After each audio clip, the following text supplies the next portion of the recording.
Greetings and welcome to Yarnspirations.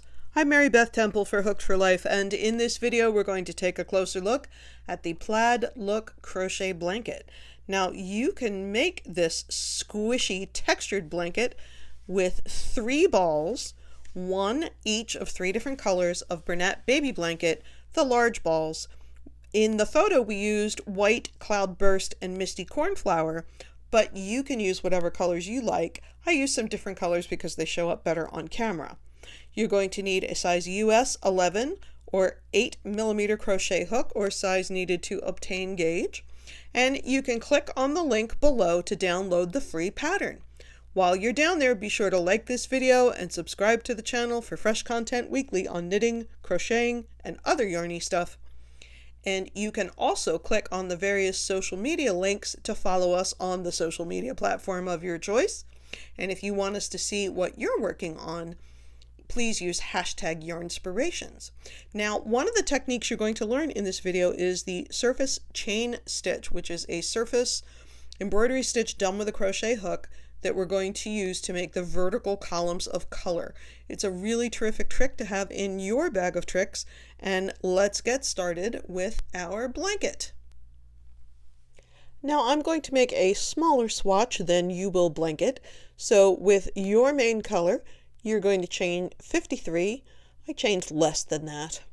Then it says double crochet in 4th chain from hook and in each chain to end of chain, and turn, at which point you'll have 51 double crochet. Now, I often recommend to people when they're doing a foundation row like this that instead of working in the front or the V of the chain, they work in the back or the bump.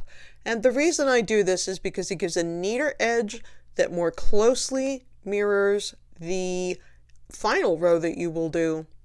And it has a little bit more elasticity, because sometimes you may notice, particularly if you're a beginner crocheter, that your work pulls in a little bit on the first row. It's a little tight, and that's because a lot of people chain tightly. So if you work in the back or bump of the chain, it makes your life a lot easier. So let's take a look at what that looks like. So we're going to double crochet in the 4th chain from hook. So instead of counting V's, I'm going to count bumps. 1, 2, 3, 4. There's my 4th bump. I'm going to put my double crochet right there.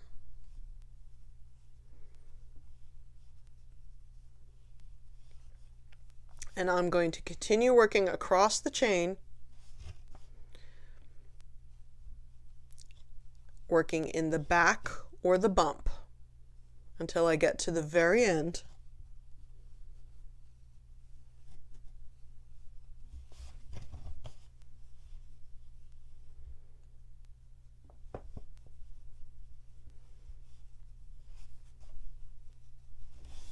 And see what I mean about the bottom edge? Look how nice and neat that is, and it looks like the top of a stitch. It'll be really easy to work in later if you need to, depending on what project you're doing, or to just leave it as it is because it mirrors the other side. So I'm going to go ahead and finish this row, and then we'll take a look at the second row. My first row is complete, and once again, look how nice and even that bottom looks because I worked in the back bump. So I'm going to turn my work and begin the second row. It says chain 1, single crochet in each double crochet to the end of the row, join A and turn. So the chain 1 doesn't count as a stitch, so we're just going to go ahead and single crochet in each double across, and then you and I together are going to take a look at the color change. Now there are 2 pattern notes that I want to go over. There are 3 at the beginning of the pattern. One is chain 3 at the beginning of the row, counts as a double crochet, which is pretty normal. It says carry main color only when not in use along side edge of work. So that means I'm not going to cut the main color. I'm going to let it float up the side. Now I know the main color is white in the photos on the pattern, but I don't like to use white on camera because it's really hard to see. So I'm using a different color palette. And then the other note says to change color, work to last 2 loops on hook and draw new color through the last 2 loops, then proceed in the new color. So what this means is no matter what stitch you're doing, the last yarn over of the last stitch of the old color is the new color. So I don't tie a knot or make a slip knot or anything like that. I pick up a fold maybe 4 or 5 inches from the end, and I just pull that fold through the stitch to finish that last stitch in the old color. And when I go back later to weave in my ends, I can tighten that up if it gets loose, but I'm not tying knots or doing anything crazy. So now I can proceed. I'm going to turn the work. We're on the third row now. So with A, which is the color that I have going on here, it says chain 3, 1, 2, 3, double crochet in each single crochet to end of row. And remember, we saw in that note that chain 3 counts as a double. So we're going to put our first double crochet in the next single crochet. So I'm going to go ahead and work that all the way till the end of this row.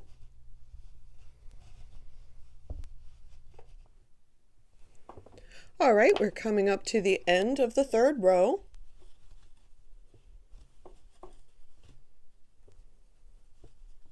And then once again, to add the next color, we're going to pull up a loop 4 to 6 inches from the cut end.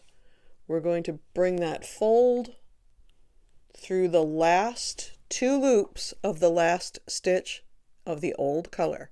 So the last yarn over of the last stitch of the old color is the new color. Then we're going to turn the work and chain 1. And for the fourth row with B, we're going to single crochet in each double crochet to the end of the row. Coming up to the end of the fourth row.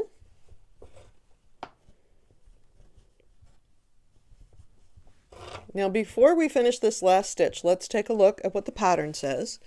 It says, when you get to the end of the fourth row, it says the first 2 rows of the stripe pattern are completed. So the stripe pattern, we did 1A and then 1B, and then the next thing is for main color. So the main color is the one that we left attached.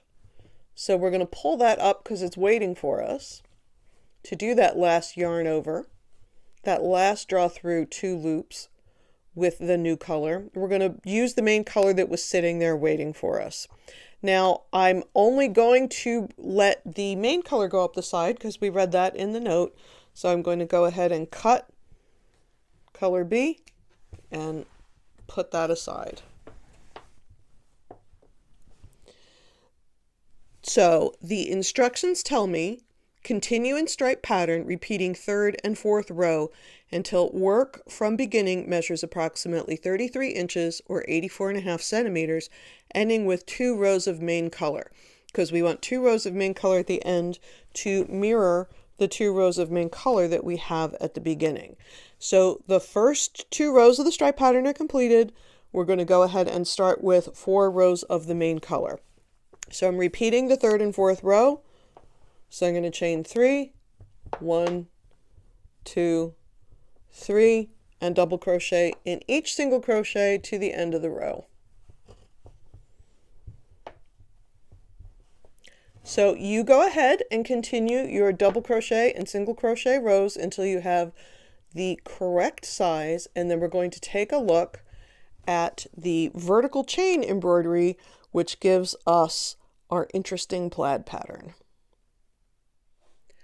Now let's take a look at this surface chain embroidery.